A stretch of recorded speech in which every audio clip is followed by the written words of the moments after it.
মান্না ভাইয়ের জীবনে কিন্তু ফ্লপ ছবির সংখ্যা খুব কম, বিকজ উনি রিক্সাওয়ালার কথা বলতো, উনি সিএনজি ড্রাইভারের কথা বলতো। আমি দেখছি ভালো করছে, ভালোরে ভালো বলবো। আপনি গত রোজার ঈদের কান্নাকাটি দেখেন নাই? আমি দেখছি যে একটা মহিলা 2,40,000 টাকা লোনে আনছে, ওনার হাজবেন্ড মারা গেছে, একটা হল ওপেন করছে, পুরা ছবির থেকে 50,000 টাকা পাইছে। আমাদের সব আনিস দিস না কেন। মান্না ভাই যতদিন জীবিত ছিল আমার মনে হয় না 10 লাখ টাকার কাছাকাছি রেমুনারেশন নিয়েছে।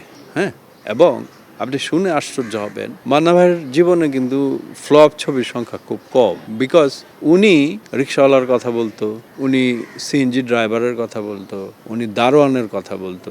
আমি করছি 4-5টা ছবি এরকম, হ্যাঁ, যেমন ধরেন আব্বাস দারোয়ান, তারপরে নিজামুদ্দিন ড্রাইভার, ঠিক আছে। তো এই সাধারণ মানুষের কথা বলতো উনি। এবং আপনি যখন ওনার কোনো ছবি একটু হালকা খারাপ যেত, তখন উনি হলে হলে যেতেন, গিয়ে জিজ্ঞেস করতেন যে ভাই ছবিটা দেখছেন, কি প্রবলেম, ছবিটা অত বেশি হিট হয় নাই কেন।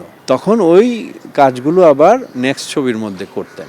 এবং পাঞ্চুয়ালিটি, মনে করেন সকাল 9টায় কল থাকলে 9টায়, 5টায় কল থাকলে 5টায়।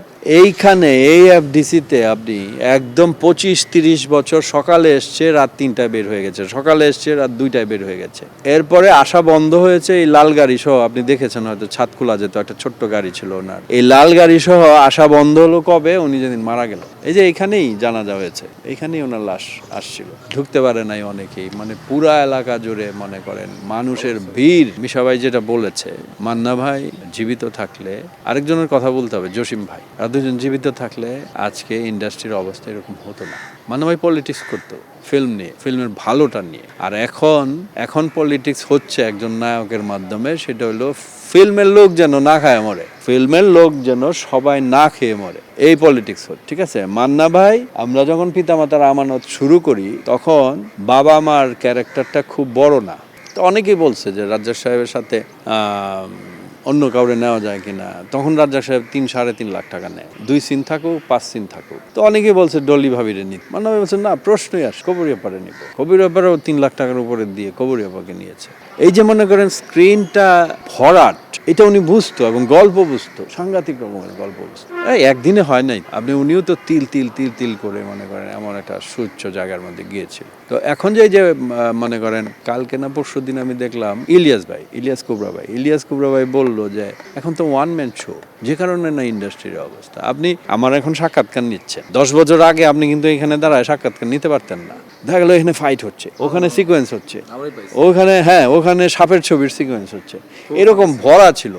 হ্যাঁ, তো এখন মনে করেন আমাদের মুরব্বী যারা সিনেমায় অভিনয় করতে চায় না, নানা রঙের কারণ আছে, নানা রঙের মনে করেন আছে, অনেকে খোলাখুলি বলে না, বললে আবার দেখালো আমি আপনাকে বললাম, তারপরে শুরু হবে আমার পিছনে, এই তুই কে, কোথা থেকে আসছস, তোর নাম কি, তুই সিনেমাত কেমনে আইলি, ও কি নায়ক নাকি, এরকম দুনিয়ার আউল ফল সমালোচনার কিছু নাই তো রে ভাই। আমি যেটা সত্যি কথা সেটা বলছি। ফাইট জানে না, ও তো পা ভেঙে গেছিল আরমান নিশোর। ফাইট তো একটা কম্পোজিশন, ডান্স একটা কম্পোজিশন। ফাইট জানে না, আমি তাকে ছোট করি নাই। আরফান নিশো তো বাংলাদেশের একটা শক্তিশালী অভিনেতা, আমি ওরা রেসপেক্ট করি অলওয়েজ, এবং চমৎকার অভিনয় করে, লাজবাব। হ্যাঁ, কিন্তু ফিল্মের যে অ্যাক্টিং আর হলো ফাইট, এটা তো অন্য বিষয়। অ্যাকশন ছবি তো সে এখনো, ফুল অ্যাকশন ছবি তো সে এখনো করে নাই, তাই না? যেমন শুভ একটা অ্যাকশন ছবি করছে এবার, মালিক, আমি দেখছি ভালো করছে, ভালোরে ভালো বলবো। সিয়া মাহমুদও ফাইট জানে, কিন্তু ইসের এখনো নিশোর, এটা আমি নিশোরের ছোট করে বলতেছি না, নিশো যে বাংলাদেশের একটা নাম করা একটা আর্টিস্ট। হ্যাঁ, আমি বললে ও ছোট হয়ে যাবে না। আমি বলছি যে ফাইটের যে কম্পোজিশন, ওইটা সে এখনো রপ্ত করে নাই। অ্যাকশন ছবি পড়লে এটা হয়তো 2-4টা ছবি করলে সে তার হয়ে যাবে, এইটা বলছি, আর কিছু বলি। আপনি গত রোজার ঈদের কান্নাকাটি দেখেন নাই? আমি দেখছি যে একটা মহিলা 2,40,000 টাকা লোনে আনছে, ওনার হাজবেন্ড মারা গেছে, একটা হল ওপেন করছে, পুরা ছবির থেকে 50,000 টাকা পাইছে। আমি নাম বললাম না, 50,000 টাকা পাইছে। মহিলা কান্নাকাটি করতেছে, এই টাকা কে দিবে? এটা কি আমাদের দেশে কি সালমান খান আছে যে ছবি ফ্লপ করলে সব টাকা ফেরত দিবে? আছে? বোম্বেতে আছে। বোম্বেতে ছবি খারাপ গেলে, আমির খানের ছবি খারাপ গেছে, আমির খান সবাই ডাইগা ভাই লও তোমাদের পয়সাটা তোমরা নিয়ে নাও। আমাদের এনে আছে, আমাদের এনে সব আনিস দিস না। ইন্ডাস্ট্রিকে ভালোবাসতে হবে, ভালো অন্তর থেকে বাসতে হবে। আপনি যার টাকা আছে সে দিচ্ছে, কারণ এই টাকা কই পায় ভাই, এটা আমার কাছেও খুব কষ্টদায়ক একটা বিষয়। কারণ হচ্ছে কি,